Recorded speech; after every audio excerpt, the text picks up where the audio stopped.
Hey, it's Frank Salinas here with a quick video. Today I want to talk about what they call in this book, Robert Cialdini. Hopefully I said his name. I haven't read it in a long time, but I saw it yesterday and it reminded me of something. There's a part in the book, he goes over the principle of commitment and consistency. And this is a psychology book, but marketers, business people, this is like the best book you can read on this because it'll help you make better sales.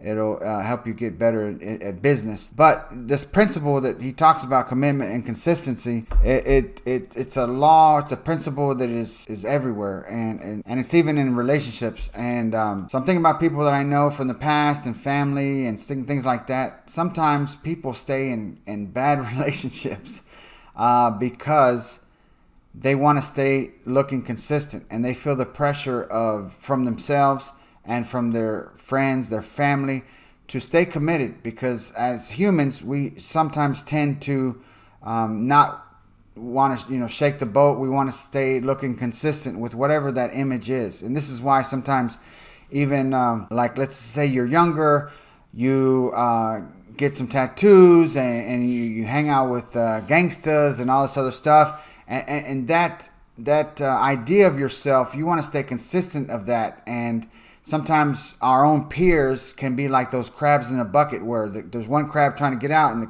the other crabs pull them down.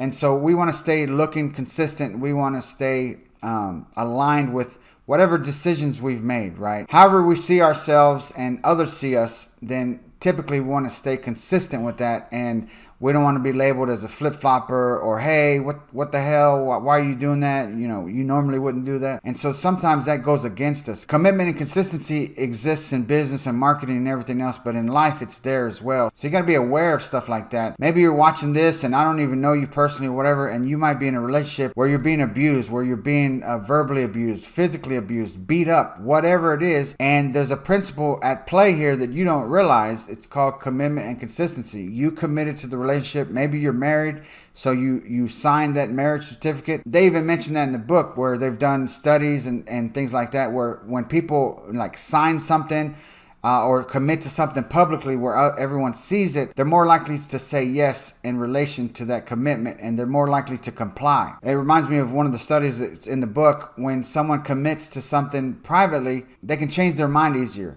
And then if they do it publicly, then the commitment goes higher. And then if they do it publicly and written, then it goes even higher than that. Something to that effect. Anyway, I encourage you to read the book, even if you're not in marketing, even if you're not in business, because you can learn a lot about humans, right? We're the only creatures on the planet that are like us. Every other animal on the planet goes off of instinct, and we're different, and that's just the way it is, right? So commitment and consistency. Review your relationships. Maybe you're in a relationship, or you have a relationship with somebody that isn't serving you, and maybe you're just staying in it because you committed somehow and you're afraid of what others are going to think when you decide to change. Listen, you're not a tree. You're not stuck. You have the ability to change your life and make changes. So think about that. I don't know who this can help. And hey, this might help my kids right now, 20 years from now. You got to sometimes take a step back and look from someone else's point of view, because sometimes people don't make changes until like a tragic event happens. And you don't want to wait till something tragic happens, because sometimes